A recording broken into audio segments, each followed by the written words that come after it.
नमस्कार। घटना चक्र बुक वीडियो के इस शैक्षणिक मंच पर आपका स्वागत है।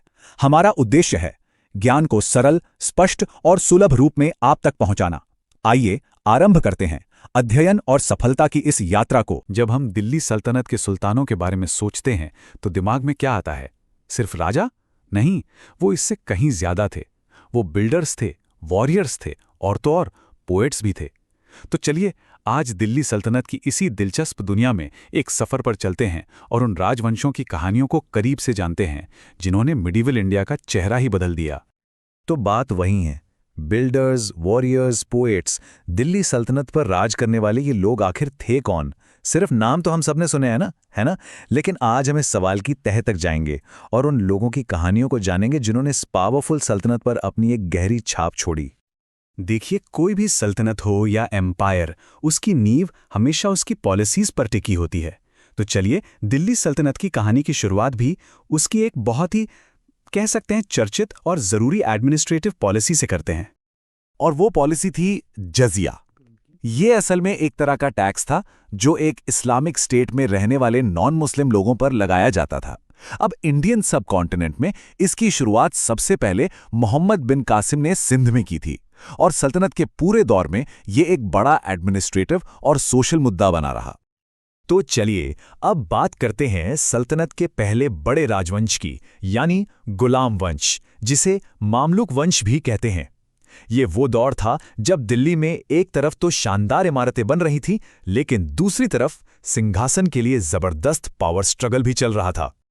और इसी दौर की सबसे बड़ी निशानियों में से एक है कुतुब मीनार।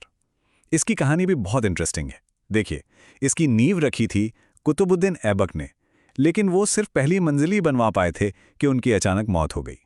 फिर उनके बाद आए इल्तुतमिश, जिन्होंने इस आइकॉनिक टावर को पूरा करवाया। तो ये सिर्फ एक आर्किटेक्चरल मार्वल नहीं है, बल्कि ये इस बात का भी सिंबल है कि पावर कैसे एक हाथ से दूसरे हाथ में सक्सेसफुली गई। लेकिन सल्तनत के सामने सिर्फ अंदरूनी लड़ाइयां ही नहीं थीं। उसी वक्त दुनिया का सबसे बड़ा खतरा, मंगोल चंगेज खान, भारत के दरवाजे पर दस्तक दे रहा था। सोचिए, सुल्तान इल्तुतमिश के लिए ये कितनी बड़ी चुनौती रही होगी। सल्तनत का पूरा फ्यूचर दांव पर लगा था। और इसी उथल पुथल के बीच दिल्ली सल्तनत ने कुछ ऐसा देखा जो उस जमाने के लिए सोच से भी परे था। एक महिला शासक, रजिया सुल्तान। और कमाल की बात यह है कि वो किसी साजिश से नहीं, बल्कि दिल्ली की आम जनता के सपोर्ट से गद्दी पर बैठी थीं। उनकी काबिलियत का अंदाज़ा आप इसी बात से लगा सकते हैं कि उस वक्त के मशहूर हिस्टोरियन मिन्हाज-उस-सिराज ने उनके बारे में लिखा था, एक महान शासक, समझदार, न्याय करने वाली। मतलब ये साफ है कि रज़िया सुल्तान को उस जमाने में भी एक काबिल रूलर माना जाता था।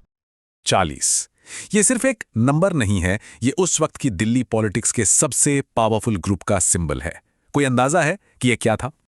ये नंबर था चालीसा का, यानी 40 तुर्किश नोबल्स का एक बहुत ही पावरफुल ग्रुप, जिसे बनाया भी खुद इल्तुतमिश ने था। और यहीं से शुरू हुआ रज़िया सुल्तान के लिए सबसे बड़ा चैलेंज। एक तरफ थी जनता की पावर, जिसने उन्हें सुल्तान बनाया था, और दूसरी तरफ थे ये 40 अमीर, जो हर हाल में तख्त को कंट्रोल करना चाहते थे। तो इस पावरफुल ग्रुप का क्या हुआ? खैर, इसका अंत भी उतना ही ड्रामेटिक था। आगे चलकर सुल्तान बलबन ने पावर में आते ही इस ग्रुप को पूरी तरह से खत्म कर दिया, जड़ से उखाड़ फेंका। क्यों? ताकि इस सुल्तान की अथॉरिटी ही सबसे ऊपर रहे और कोई उसे चैलेंज ना कर सके। मामलुकों के बाद दिल्ली की कमान आई खिलजी वंश के हाथों में, और खिलजी जाने जाते थे अपने मिलिट्री कैंपेन्स और बड़े बड़े कंस्ट्रक्शन प्रोजेक्ट्स के लिए। तो चलिए देखते हैं उन्होंने दिल्ली को क्या नया दिया। अलाउद्दीन खिलजी ये सिर्फ एक जबरदस्त कॉन्करर ही नहीं थे, बल्कि एक विजनरी बिल्डर भी थे। साल 1303 में उन्होंने सीरी शहर बसाया। इसमें सिर्फ एक मजबूत किला ही नहीं था, बल्कि हौज़-ए-खास जैसा एक बहुत बड़ा वाटर टैंक भी था, जो पूरे शहर की पानी की ज़रूरतें पूरी करता था। मतलब ये उनकी स्ट्रेटेजिक सोच का एक शानदार एग्जाम्पल है। अब खिलजियों के बाद आए तुगलक, और इनके दौर में दिल्ली सल्तनत ने मानो दुनिया के लिए अपने दरवाजे खोल दिए। लेकिन सवाल यह है कि इस नए ग्लोबल कनेक्शन का सल्तनत पर असर क्या हुआ? तो 1320 में गियासुद्दीन तुगलक ने तुगलक डायनेस्टी की शुरुआत की। लेकिन इस डायनेस्टी की कहानी में एक बड़ा टर्निंग पॉइंट आया साल 1333 में, जब मोरक्को से एक मशहूर ट्रैवलर इब्न बतूता दिल्ली पहुंचा। और उसके आने से सल्तनत की हिस्ट्री में एक नया चैप्टर शुरू हो गया। मोहम्मद बिन तुगलक इब्न बतूता की नॉलेज से इतने इम्प्रेस हुए कि उन्होंने उसे दिल्ली का काजी यानी चीफ जज बना दिया और बदले में इब्न बतूता ने हमें एक बेशकीमती तोहफा दिया, अपनी किताब उल रहला। ये किताब 14वीं सदी के इंडिया की एक ऐसी तस्वीर दिखाती है जो बहुत ही रेयर और डिटेल्ड है। अब जरा एक ऐसे इंसान की बात करते हैं जिनकी जिंदगी और जिनका काम कई डायनेस्टीज तक फैला हुआ था। वो इस पूरे उथल-पुथल वाले दौर में एक तरह से एक धागे की तरह थे जो सबको जोड़ता था।